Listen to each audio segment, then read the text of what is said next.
வணக்கம் மக்களே. வரக்கூடிய ஜனவரி மாதம் 2025 பொங்கல் பண்டிகையை முன்னிட்டு ரேஷன் அட்டைதாரர்களுக்கு ஒரு சூப்பரான அப்டேட் தான் வெளியாயிருக்கு. ஸோ பார்த்தீங்கன்னா பொங்கல் பரிசு தொகுப்பு என்ன கொடுக்க போகிறாங்க, அது மட்டும் இல்லாமல் ரொக்கத்தொகையாக எவ்வளோ கொடுக்க போகிறாங்க அப்படிங்கிற முழு விவரங்களையும் தெரிஞ்சுக்க வீடியோ கொஞ்சம் கூட ஸ்கிப் பண்ணாமல் கடைசி வரைக்கும் முழுமையாக பாருங்கள். அப்போ தான் இதோட முழு விவரங்களையும் உங்களால் தெரிஞ்சுக்க முடியும். இதுதான் முதன்முறையாக நம்ம வீடியோவை பார்க்குறீங்கன்னா மறக்காமல் நம்ம சேனலை சப்ஸ்கிரைப் பண்ணிவிட்டு அந்த லைக் பட்டனை தட்டி விட்டுருங்க. வாங்க வீடியோக்குள்ளே போகலாம். பொங்கல் பண்டிகையை முன்னிட்டு அனைத்து அரிசி குடும்ப அட்டைதாரர்களுக்கும் பொங்கல் பரிசு தொகுப்பு அறிவிக்கப்பட்டுள்ளது. இது தொடர்பாக தமிழ்நாடு அரசு வெளியிட்டுள்ள அறிக்கையில், தமிழர்களின் பழம்பெரும் பாரம்பரியத்தையும் பண்பாட்டையும் பிரதிபலிக்கும் விழாவாக பொங்கல் பண்டிகை தமிழ்நாட்டில் சிறப்பாக கொண்டாடப்படுகிறது. இந்நாள் அறுவடை திருவிழாவாகவும் இயற்கைக்கும் உழவர் பெருங்குடி மக்களுக்கும் அவர்களோடு சேர்ந்து உழைத்த கால்நடைகளுக்கும் நன்றியையும் மகிழ்ச்சியையும் தெரிவிக்கும் விழாவாகவும் ஒவ்வொரு ஆண்டும் கொண்டாடப்படுகிறது. 2025ஆம் ஆண்டு தைப்பொங்கலை சிறப்பாக கொண்டாடும் வகையில் அனைத்து அரிசி குடும்ப அட்டைதாரர்கள் மற்றும் இலங்கை தமிழர் மறுவாழ்வு முகாம்களில் வசிக்கும் குடும்பத்தினருக்கு தலா 1 கிலோ பச்சரிசி, 1 கிலோ சர்க்கரை மற்றும் 1 முழு கரும்பு வழங்கிட அரசாணை வெளியிடப்பட்டுள்ளது.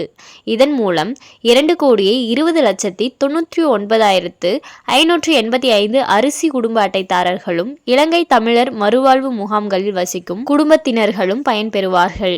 இதனால் அரசுக்கு ரூபாய் 249.76 கோடி செலவு ஏற்படும். மேலும் பொங்கல் திருநாளை முன்னிட்டு வழங்கப்பட உள்ள இலவச வேட்டி சேலைகள் அனைத்தும் தயார் செய்யப்பட்டு அனைத்து மாவட்டங்களுக்கும் அனுப்பி வைக்கப்பட்டுள்ளன. பொங்கல் பரிசு தொகுப்புடன் இவற்றையும் சேர்த்து வழங்குவதற்கு தேவையான நடவடிக்கைகள் மேற்கொள்ளப்பட்டு வருகின்றன. இவ்வாறு குறிப்பிடப்பட்டுள்ளது.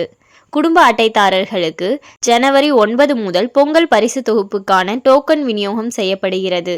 பரிசு தொகுப்பு பெற வேண்டிய நாள், நேரம் குறிப்பிட்டு வீடுகளுக்கே சென்று ரேஷன் கடை ஊழியர்கள் டோக்கன் தருவர்.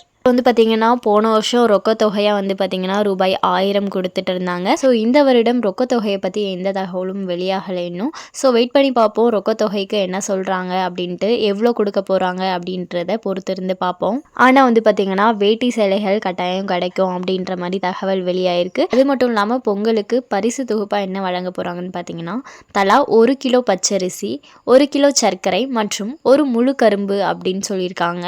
ஸோ பார்த்தீங்கன்னா இதெல்லாம் பொங்கல் பரிசா கொடுப்பாங்க. அண்ட் மேலும் கலைஞர் மகளிர் உரிமை தொகை ரூபாய் 1000 பார்த்தீங்கன்னா 15ஆம் தேதிக்கு முன்னரே வழங்கப்பட வாய்ப்பு இருக்கு அப்படின்னு சொல்லியிருக்காங்க. ஸோ பார்த்தீங்கன்னா ரொக்கத்தொகை ரூபாய் 1000 போன வருஷம் கொடுத்தாங்க. இந்த வருஷம் எவ்வளோ கொடுப்பாங்கன்னு கரெக்டாக தெரியல.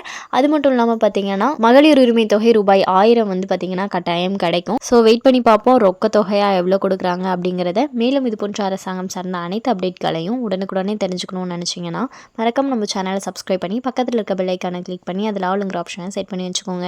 அப்போ தான் நம்ம அப்லோட் பண்ணுற வீடியோ உடனுக்குடனே உங்களுக்கு நோட்டிஃபிகேஷனாக வந்து சேரும். அது மட்டும் இல்லாமல் அந்த லைக் பட்டனை தட்டி விட்டுருங்க. தேங்க்ஸ் ஃபார் வாட்சிங்.